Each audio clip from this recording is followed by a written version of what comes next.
Heridas. ¿Cómo vamos a definir heridas? Heridas, en el fondo, una herida es una solución de continuidad en los tejidos superficiales o profundos con disrupción de estructuras anatómicas o funcionales producto de un agente traumático externo. ¿Cómo vamos a clasificarla? Hay distintos tipos de clasificación. La más utilizada es según el grado de contaminación, ¿ya? La herida limpia es aquella en que no se produce corrupción de la técnica aséptica. Habitualmente es en tejido sano, ¿ya? No compromete el tracto digestivo, respiratorio ni genitourinario, ¿ya? La probabilidad de infección es del 1 al 2%. Un ejemplo clásico de esto es una tiroidectomía.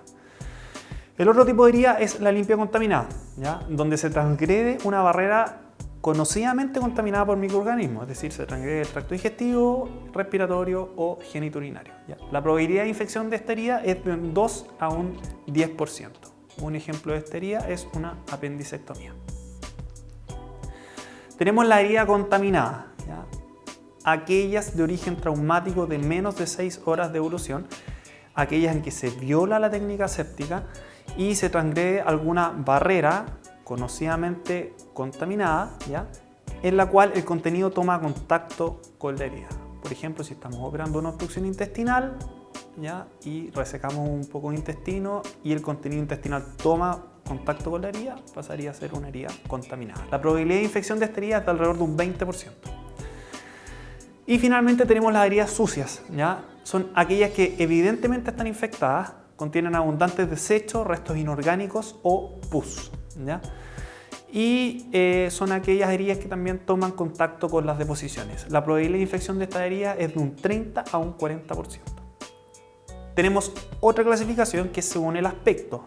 Bajo esa premisa están las heridas cortantes, que son aquellas producidas por elementos con bordes afilados, ¿ya? Que producen heridas con bordes netos. Las heridas contusas, que son producidas por objetos planos o bordes redondeados, que provocan heridas sin bordes netos y suelen tener mucho tejido desvitalizado. Están las heridas punzantes, que son, en el fondo, es una penetración con un elemento agudo en dirección perpendicular a la piel, ¿ya? Y provocan heridas pequeñas. Están las heridas erosivas, que son causadas por mecanismos abrasivos, fuegos, químicos o calor, producen pérdidas variables de las capas superficiales de la piel. Tenemos las heridas a colgajo, que separan una porción de tejido. Están adheridas a la base por un pedículo. Está también la atrición, que es un aplastamiento de un segmento corporal que habitualmente se suele dar en extremidades. Y está la avulsión, que es una extirpación de un segmento corporal, que habitualmente suele ser una falange. Otra clasificación es según la profundidad de las heridas. Tenemos las escoriaciones, en que hay en el fondo una lesión dermoepidérmica. Tenemos las heridas superficiales, que además de comprometer la piel y el tejido celular subcutáneo, llegan hasta la aponeurosis. Tenemos las heridas profundas, que comprometen el tejido muscular y vascular nervioso. Tenemos las heridas penetrantes, que penetran alguna membrana. Dígase, en abdomen se define como penetrante aquella que penetra el peritoneo, en tórax aquella que penetra la pleura y en cuello aquella que penetra el músculo platysma. Y finalmente las heridas perforantes, en que hay una perforación de una víscera hueca, que habitualmente es a nivel intraabdominal. Importante saber también los tipos de cicatrización. Hay 3 tipos de cicatrización. Tenemos la cicatrización por primera intención, por segunda intención y por tercera intención. La cicatrización por primera intención es cuando los tejidos cicatrizan por unión primaria. Habitualmente es cuando nosotros suturamos, ¿ya? Involucra heridas con bordes netos, limpios, mínimo edema y sin exudado. Habitualmente son heridas que cicatrizan en menos de 15 días. Las heridas por segunda intención es una cicatrización desde los bordes y la capa profunda, ¿ya? El cierre es por granulación, por lo tanto toma más de 15 días para cicatrizar, ¿ya? Y finalmente tenemos la cicatrización por tercera intención, que es una combinación de los dos tipos anteriores. Hay una granulación y reepitelización parcial y posteriormente nosotros lo afrontamos con algún tipo de sutura. Este tipo de cicatrización se suele realizar en las heridas cuando están muy traumatizadas o muy infectadas. Importante para el manejo, ¿ya? En primer lugar, el aseo de la herida. Se realiza con suero fisiológico. La idea es arrastrar los detritus, los cuerpos extraños y las bacterias. Importante también es debridar todo el tejido necrótico. Si nosotros dejamos tejido necrótico o desvitalizado, este posteriormente se va a infectar. llevar a cabo una hemostasia cuidadosa para evitar los hematomas en el postoperatorio, realizar sutura cuando está indicado.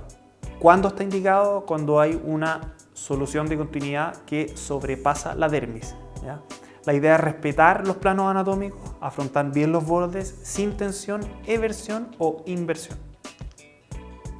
Los antibióticos van a estar indicados solo de manera profiláctica en aquellas heridas limpias contaminadas y van a estar indicados de manera terapéutica en las heridas sucias. ¿Qué antibiótico dejar? Va a depender del tipo de herida, pero habitualmente uno podría dejar amoxicilina con ácido clavuránico por 7 a 10 días. Importante también las curaciones, ¿ya? Curaciones que se pueden dar en consultorio o en el sitio que le quede más cercano al paciente. Hay que evitar la exposición solar, ya que favorece la hiperpigmentación de la herida.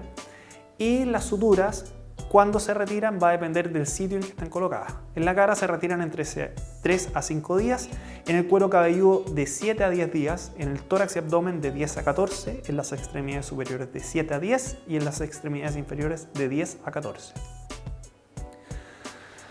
¿Cuándo va a estar indicada la profilaxis antitetánica? Tiene 3 indicaciones precisas. En primer lugar, aquellas heridas producidas por elementos punzantes. En segundo lugar, aquellas heridas producidas por mordeduras de animales. Y en tercer lugar, aquellas laceraciones o quemaduras que están contaminadas con tierra o deposiciones. ¿Ya? ¿Cómo llevar a cabo la vacunación? Va a depender de varios factores. En primer lugar, si la herida está limpia o está contaminada. También es importante saber si el paciente tiene su esquema de vacunación completo, si ha recibido un booster o no y hace cuánto tiempo lo recibió.